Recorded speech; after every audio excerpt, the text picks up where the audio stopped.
भारतीय रुपया शुक्रवार को पहली बार 88 रुपया प्रति डॉलर के ऑल टाइम लो पर पहुंच गया है। एक्सपर्ट का कहना है कि भारत पर अमेरिका के टैरिफ की वजह से रुपए में यह गिरावट आई है। आसान भाषा में कहे तो टैरिफ जंग में भारत को बड़ा झटका लगा है।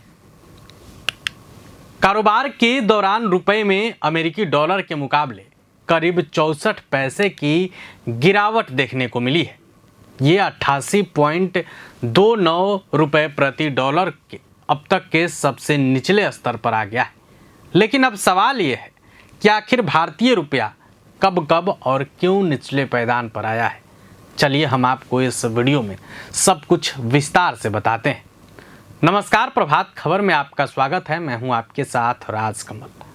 2025 में अब तक रुपया 3% कमजोर हुआ है।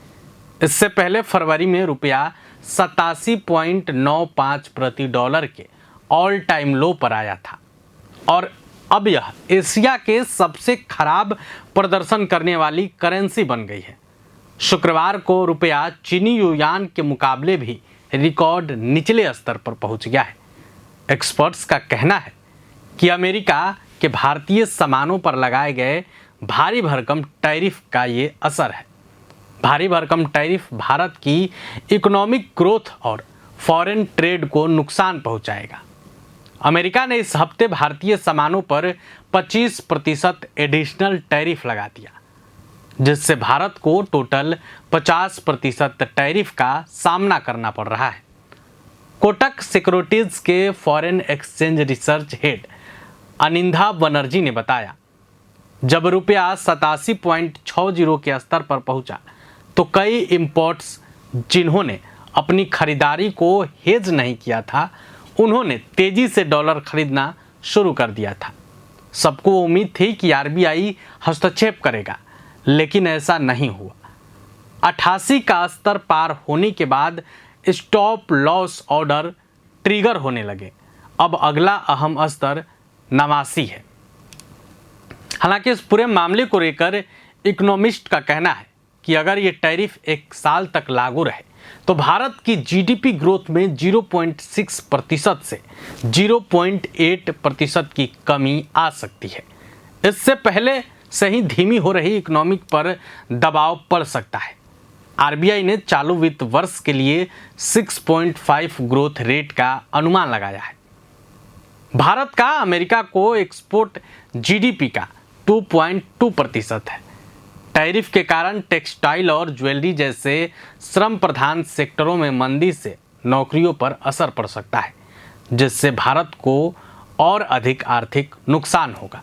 ये टैरिफ भारत के व्यापार घाटे को और बढ़ा सकता है, खासकर तब जब विदेशी निवेशकों का रुझान पहले से ही कमजोर है। इस साल अब तक विदेशी निवेशकों ने भारतीय डेट और इक्विटी में 9.7 बिलियन डॉलर यानी 85,630 करोड़ रुपए की बिकवाली की है। फ्रैंकलिन टेम्पल्टन के वाइस प्रेसिडेंट हरीश श्याम सुंदर ने कहा कि टैरिफ की वजह से एक्सपोर्ट्स में कमी भारत के ट्रेड बैलेंस पर अतिरिक्त दबाव डाल सकती है। कुल मिलाकर अमेरिकी टैरिफ और रुपए की कमजोरी ने भारत की आर्थिक चुनौतियों को और बढ़ा दिया है। अब सबकी नज़र इस बात पर है कि आरबीआई और सरकार इस स्थिति से निपटने के लिए क्या कदम उठाते हैं। हालांकि एक तरफ जहां भारत को झटका लगा है, वहीं दूसरी तरफ भारत के लिए बड़ी खुशखबरी भी सामने आई है। वित्त वर्ष 2025-26 की पहली तिमाही में भारत की जीडीपी ग्रोथ सालाना आधार पर 6.5 से बढ़कर 7.8 पर पहुंच गई है। ये पिछले 5 तिमाही में सबसे ज़्यादा है। मैन्युफैक्चरिंग, सर्विस और एग्रीकल्चर सेक्टर के बेहतर परफॉर्मेंस की वजह से जीडीपी में ये उछाल आया है। इससे पहले 31 जुलाई को भारत पर 25% टैरिफ लगाने के बाद अमेरिकी राष्ट्रपति ट्रंप ने भारत और रूस को डेड इकोनॉमी बताया। उन्होंने कहा था कि भारत और रूस अपनी अर्थव्यवस्था को साथ ले डूबे, मुझे क्या। बहरहाल भारत के जीडीपी में ग्रोथ को लेकर एक्सपर्ट्स क्या कुछ कह रहे हैं, वो भी सुनिए आप। अपनी जीडीपी ग्रोथ 7.8 अचीव करी है क्वार्टर फर्स्ट फिस्कल ईयर 26 के लिए, जो अपने आप में बहुत बड़ी एक सराहनीय काम है और एक बड़ी अचीवमेंट है। और ये अचीवमेंट तब पॉसिबल हुई है हमारी रोबस्ट इकोनॉमी की वजह से, हमारे एंटरप्रेन्योर्स जो हार्डवर्किंग हैं, हमारी स्किल्ड लेबर, हमारे स्टार्टअप्स जो इनोवेटिव हैं और हमारी इंडस्ट्री स्टालवर्ड्स जो इंडस्ट्रीज हमारी हैं, उनके सबके सहयोग से ये अचीवमेंट आज हम कर सके हैं। साथ साथ भारत सरकार का टाइम टू टाइम सहयोग जो इंडस्ट्रीज को मिलता है, चाहे एमएसएमईज हैं, चाहे स्टार्टअप्स हैं, चाहे इंडस्ट्रीज हैं, उनकी पॉलिसीज जो टाइम टू टाइम पॉलिसीज और सपोर्ट उनकी मिलता है, उसकी वजह से ये जीडीपी ग्रोथ अचीव करना बहुत संभव हुआ है। और मेरा मानना है कि अगर यही नीतियां सरकार की रहीं तो आने वाले समय में ये टारगेट अचीव करना क्या, इस टारगेट को हम और हायर हाइट से ले जा सकते हैं।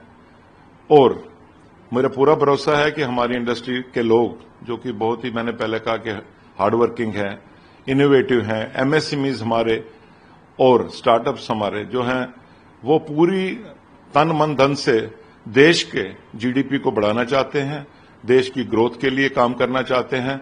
और भारत सरकार की नीतियां जो हैं, जो सपोर्टिव नीतियां हैं भारत सरकार की अपनी इंडस्ट्री के लिए, अपने उद्योग के लिए, स्पेशली जो घरेलू उद्योग है, बाकी स्मॉल इंडस्ट्रीज हैं, उनके लिए, तो उससे ये डेफिनेटली ये हम जो जीडीपी ग्रोथ को आगे बढ़ा सकते हैं।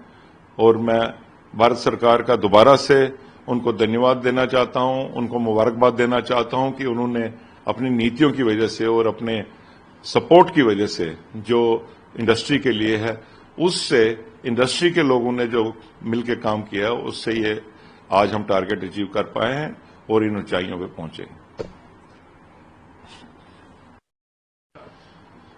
सबसे बड़ी बात यह है कि ये ऊंचाइयां जो हमने ग्रोथ रेट हमने 7.8 अचीव किया है, ये सब जो इस वक्त दिक्कतें आ रही हैं, जो वर्ल्ड सिनेरियो है हमारा बिजनेस का, उसके चैलेंजेस हैं, उसके होते हुए, उसके बावजूद हमने ये अचीव किया है, जो अपने आप में एक बहुत बड़ी उपलब्धि है।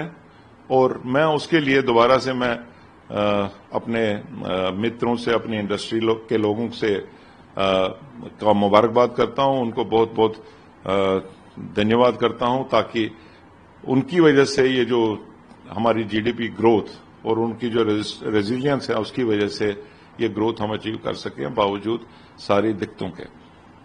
तो आपने एक्सपर्ट्स को सुना। हालांकि इस वीडियो पर आपकी क्या राय है, आप अपनी राय भी कमेंट बॉक्स में रख सकते हैं।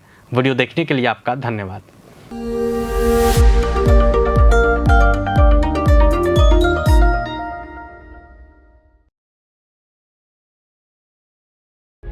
प्रभातखबर.com, विश्वास वही, रफ्तार नहीं।